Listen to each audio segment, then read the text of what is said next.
Support comes from the Missouri Forest Products Association, saluting Earth Day on April 22nd with an ongoing commitment to help offset carbon emissions with sustainable harvesting of Missouri forests. Details at choosewood.com. It's Wednesday, March 2nd. This is The Gateway. I'm Wayne Pratt.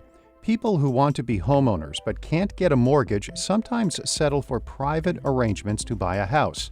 These contract for deed deals put buyers at risk of losing what they've invested if they fall behind on payments. It was actually pretty much of a letdown. It wasn't a good feeling to know that wasn't the case. And all the money I dumped in there, I don't get that either back. It pretty much devastated me, really. We'll have a Midwest Newsroom investigation into contract for deed deals in just a few minutes. There is a change in leadership in the state public health departments in Missouri and Illinois as the pandemic continues. In Jefferson City, a Missouri native with more than 2 decades of public health experience is the state's new acting health director. As St. Louis Public Radio's Sarah Kellogg reports, the appointment comes 1 month after the previous director failed to receive the necessary state Senate support. Paula Nicholson, the state's new acting director of the Department of Health and Senior Services, has worked within the department for over 22 years. Her work included some of the state's COVID-19 responses. Speaking on the state's continued response to the pandemic, Nicholson spoke of a layering approach with mitigation, including masks, vaccines, and social distancing. All are useful and should be available to each of us as we make personal choices about how best to safeguard our own health and the health of our family members in consultation with our personal physician. Because she is acting director, Nicholson is not subject to Senate approval and could continue serving as acting director for the rest of Governor Mike Parson's term. In Jefferson City, I'm Sarah Kellogg, St. Louis Public Radio. In Springfield, Illinois Public Health Director Dr. Ngozi Ezike is stepping down effective March 14th. Ezike calls the job the pinnacle of her career and hopes she set an example for strong women of color. I'm proud to exemplify that empathy and strength can exist in the same body and in the same breath. Governor J.B. Pritzker praises Ezike as an empathetic, quote, beacon of stability during the pandemic. She joined the governor at more than 160 news conferences providing analysis in English and Spanish. Assistant Director Amel Tokars will take over on an interim basis. Those changes come as officials in both states are relaxing mask mandates as the number of COVID-19 cases declines. The St. Louis region's hospitals have 235 patients with COVID, down from the peak of about 1,400 cases in January. Dr. Clay Dunnigan is with the St. Louis Metropolitan Pandemic Task Force. We've discharged 148 patients in the last couple of days. Since the start of the pandemic, we have taken care of and discharged over 41,000 patients, which is a reflection of the tremendous amount of work done by healthcare professionals throughout the region. St. Louis County and Illinois have already dropped their mask mandates. St. Louis's mandate will expire on Sunday. One of the largest hospital systems in the St. Louis region is announcing a plan to make the area's most vulnerable residents healthier. St. Louis Public Radio's Sarah Fenton reports BJC Healthcare is working with local governments to address health disparities in St. Louis and North St. Louis County. BJC's plan has 4 goals: improving access to healthy foods, increasing health services in schools, improving maternal and infant health, and closing racial wealth gaps.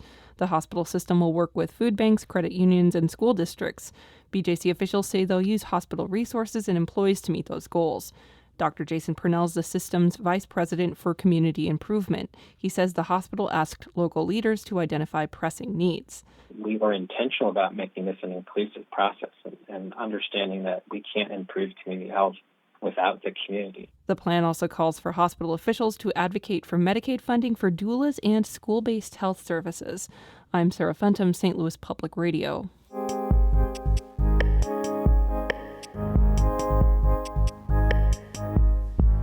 Contracts for deed, also known as rent-to-own options, are marketed as a path to homeownership for people who do not qualify for traditional loans. But as reporter Laura Ziegler and the Midwest Newsroom's Steve Vokraut found, the contracts often leave Midwest buyers out in the cold. Sylvia Juarez is finally living in a place she can call home. It's taken 18 years for the 51-year-old from Mexico to own a home, and now she's having a great time making it her own, sewing and hanging her own curtains. And see, the other one is short, but it's fine. It was in the mid-2000s when she divorced and suddenly was in need of a house for herself and her 3 small children. Driving around one Sunday in northeast Kansas City, she saw a house with a sign out front, "For sale by owner." She called the number and soon was meeting with Travis Overs at a local Denny's restaurant. She'd only seen the inside of the house by peering through the windows, and she had some questions, but he wasn't interested in hearing them. He told me, "Do you want a house?" I said, "Well, you have to decide now because I got more people, they want the house." Overs told her she'd need to sign a contract and give him an $8,000 down payment that day. She told him she wanted to get a cashier's check. But he don't want it. He want the cash. Yeah, 20s and 10s. Yes. Juarez didn't have authorization to live in the U.S. at the time, and she was worried about being turned over to the immigration authorities, so she did not seek legal advice. We signed it. He gave me the key. We opened the house, cleaned the house a little bit, and we put all the stuff inside. Several months later, law enforcement officers knocked on the door with an order to evict Juarez for non-payment of rent. She was confused, thinking she'd bought the house that day at Denny's. Contracts for deed are kind of like the buy here, pay here car lots of the real estate business. Lance Lowenstein is an attorney in northeast Kansas City. He says he sees a case like Juarez's almost every week. They exist to allow people that don't have access to traditional banking, either because of their credit history or their job status. It gives them an opportunity to buy real estate. Here's how contracts for deed work. The seller is also the lender, collecting a down payment and a monthly installment, often at higher than standard interest rates. The buyer is typically responsible for taxes and insurance for all the improvements and repairs. But here's the kicker. If a buyer misses one monthly payment, whether they've been paying for 3 months or 23, the seller can take back the property and keep any investments made up to that point. The rent, the maintenance, improvements, all of it. Stephanie Mancini with the National Consumer Law Center says these arrangements rarely end in the buyer owning a home. The buyer is being told they have all the duties of homeownership, but they don't get the protections of a right to foreclosure, and they don't have a deed, and they don't have the right to sell the home and realize the equity. These sometimes sketchy real estate instruments became common in the Midwest when Wall Street hedge funds swooped in after the housing crisis and bought properties in bulk out of foreclosure or from government-sponsored mortgage buyers, Fannie Mae and Freddie Mac. The houses were often uninhabitable and in low-income communities disproportionately made up of Black and Latino people or immigrants because of the history of redlining and other discriminatory real estate practices.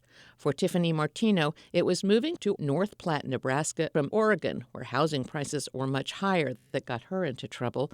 She was happy when she found a home for $78,000. She was grateful to find a seller who would negotiate a $1,400 down payment and $500 a month in rent.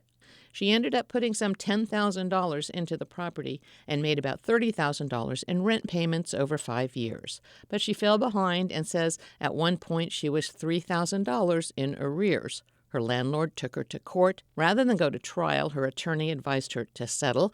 The owner would not demand her back rent, but she walked away from the house and everything she'd put into it. It was actually pretty much of a letdown. You know, all the money I had dumped in there, I don't get that either back. It pretty much devastated me, really. Contracts for deed can be useful for people without access to more traditional lending options, but consumer advocates, experts, and lawyers agree that greater regulations needed to protect vulnerable buyers from sellers out to exploit them.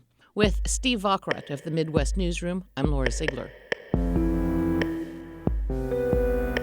The Midwest Newsroom is a partnership between NPR and member stations to provide investigative journalism and in-depth reporting with a focus on Missouri, Kansas, Iowa, and Nebraska. Shula Newman is the executive editor of St. Louis Public Radio, a listener-supported service of the University of Missouri-St. Louis. Music by Ryan McNeely of Adult Fur. Before wrapping up, the Cardinals remain hopeful regular season games at Busch Stadium will not be affected by the Major League Baseball lockout.